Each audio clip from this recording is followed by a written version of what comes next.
উজিরপুর যেরকম কাউন্টারে ব্রেক করছি, একটা লোক আয়া কইতাছে, কয় ভাই আমার মা মারা গেছে ভাই, আমার লগে একটা টাকাও নাই। এত গাড়িতে বিনয়ের সাথে বিনয় অনুরোধ করতেছি, কেউ আমারে নিতেছে না। আমি কই ভাই কেউ আপনাদের নেউক আর না নেউক আমি আপনাদের নিমু, হতাশ হওয়ার কিছু নাই। হ্যাঁ মনে করেন খুশি হয়ে আত্মার হয়ে গেছে, কাজে আমার অন্যান্য গাড়ি নিল না, এই গাড়িতে আমার লইবো। আমি কই ভাই আত্মার কিছু নাই, আপনার কেউ না নিলে আমি নিমু, এটা হইলো সর্বদাই সর্বশেষ কথা। আমি আপনাদের নিমু, আপনি আমার লগে যাইবেন, কোনো প্যারা নাই, রিল্যাক্স। হ্যাঁ ডাক দিয়ে এনে বহাইলাম। আমার সুপারভাইজার কইতাছে, কয় মিয়া নিছেন এটা চেকে ধরলে আপনি কেমনি কি করবেন, আমি কেমনি কি করুম, কি কৈফত দিমু, হ্যাঁ হ্যান ত্যান, মানে আমার বিভিন্ন ভাবে প্যারা দিতেছে। যাত্রীরা জাপান লেনে বা পিছনে বিভিন্ন ভাবে প্যারা দিতেছিলাম। সুপারভাইজারে কইলাম আমি উঠাইছি, গাড়ি আমি চালাই, আপনি যদি অনেক বেশি বাড়াবাড়ি করেন তাহলে আমার ছাড়া তো আর গাড়ি যাওয়া সম্ভব না, আমি গাড়ি ফালাই দিয়ে যাবো।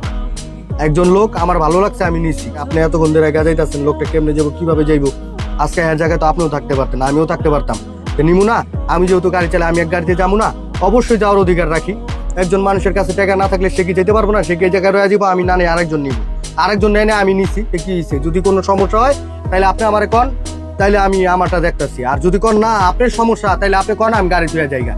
পরে হ্যাঁ মুখ চোখ কালা করে এনে বয়ে রয়েছে।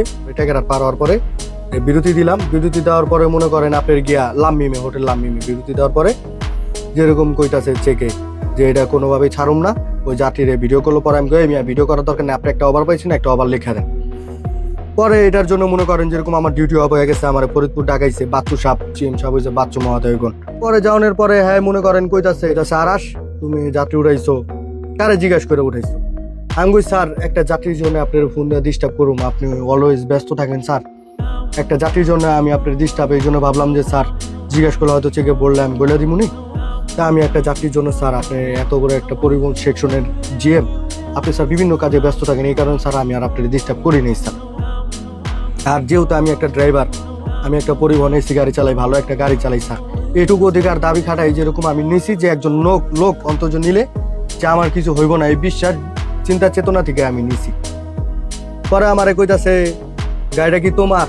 আমি কই না। কয় তোমার বাপের? আমি কই না। আমার বাপের? আমি কই না। পরে কয় তাহলে তুমি কারে জিগায় নিছো, তোমার বলা উচিত ছিল না? আমি কই বস এই জায়গায় আমার বাপেও আহে নাই, আমার মায়েও আহে নাই কর্ম করতে, আপনার বাপেও আসে নাই স্যার। আপনি দিলে দিবেন, কি কইবেন না কইবেন আপনি কর, যে এই সমস্যা এই সমস্যা এই সমস্যা, আপনি আমার গাড়ি দিবেন কি দিবেন না, আপনি কথার ক্লিয়ার কাট করে দেন। আমার বাপের আপনার বাপের আমাকে এই জায়গায় মা বাবা কর্ম করতে, আমি কর্ম করতে আইছি, আপনি আমারে কইবেন। আমারে ভালো লাগে না, আপনি আমার সাসপেন্ড করলে করতে পারেন, চাকরিচ্যুত করলে করতে পারেন, আপনার সর্বশেষ ক্ষমতা, আপনি আমার চাকরিচ্যুত করে দিবেন। তাহলে মা বাপ এগুলা কি স্যার? আপনাদের থেকে আমরা কি শিক্ষা নিব, কি শিক্ষায় শিক্ষিত হবো স্যার আমরা?